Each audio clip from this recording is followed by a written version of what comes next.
célébrer le cheminement de nos trois frères assomptionnistes qui ont choisi de consacrer leur vie à Dieu. À chaque étape de leur parcours, ils ont vécu des expériences qui les ont conduits à ce moment significatif des vœux perpétuels. Explorons leur histoire et le sens profond de leur engagement.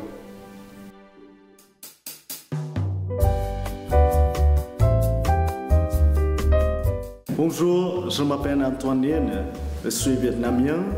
Actuellement, je suis à la communauté de IAS en Roumanie. I am Etiel Canlas Rojas from the Philippines. I am 45 years old. I am the fifth of the 6 children of Pedro Vergara Rojas Jr. and Benita Gomez Canlas. Je m'appelle Nhan, je suis vietnamien et je suis assomptionniste bien sûr dans la communauté de Montréal. La signification des vœux perpétuels est profondément personnelle pour nos frères, surtout en ce qui concerne les vœux de pauvreté, de chasteté et d'obéissance. Ces vœux signifient une libération pour eux, un choix qui incarne la confiance dans la providence de Dieu et un engagement à vivre simplement, chastement et dans l'obéissance. Ils résonnent avec leur appel à s'identifier étroitement à Jésus et à ceux qui sont en marge de la société.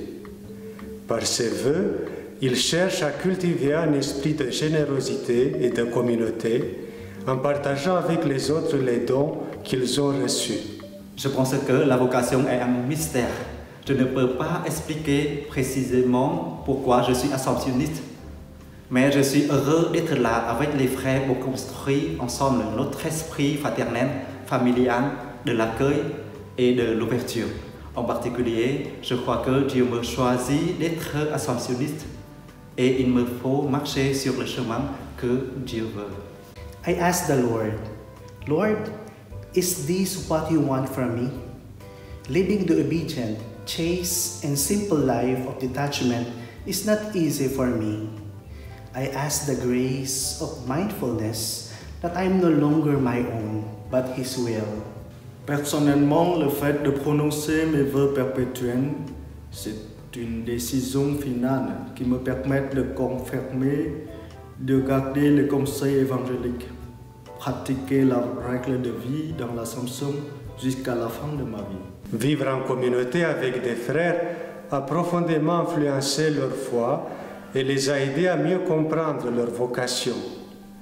C'est dans ce contexte communautaire qu'ils trouvent un lien familial, un but commun et de la force.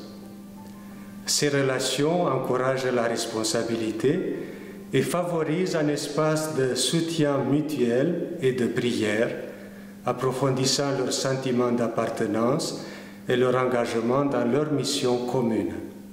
Being a brother in the Assumption, either clerical or not, is a gift to the congregation. Je suis membre d'une congrégation apostolique et internationale, c'est-à-dire que je suis un missionnaire. Certes, je vois qu'à l'Assomption, les champs de travail apostolique sont très variés. Nous focalisons en 3 grands champs: l'éducation humaine et spirituelle, la communication œcuménique. J'apprends à découvrir un Dieu communautaire, non seulement à travers la vie de prière de mes frères, mais aussi par le mode de vie fraternel. Cela pour dire que ma vocation et ma vie de foi sont nourries tant dans la vie personnelle que dans la vie communautaire. Do not be afraid to let God direct your life and plans. Many times we are afraid that if we let God do His thing, it will be painful and boring. In reality, it is the opposite. It is a life of excitement and meaning. Placing all my plans in God's hands made me realize that a successful life is not measured by what we have, but what we can give and offer that others may live. Assumption taught me not to be afraid of losing many things I can give, but embrace a life that is to be broken and shared.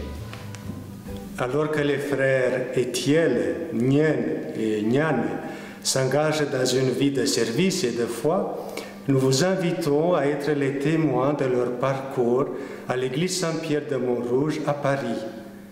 Rejoignez-nous le 12 octobre 2024 à 18h30 pour une célébration chaleureuse de leur vœu perpétuel. Ensemble, soutenons-les dans leur engagement sacré et soyons inspirés par l'appel profond auquel ils ont répondu. Nous nous réjouissons de partager ce moment spécial avec vous.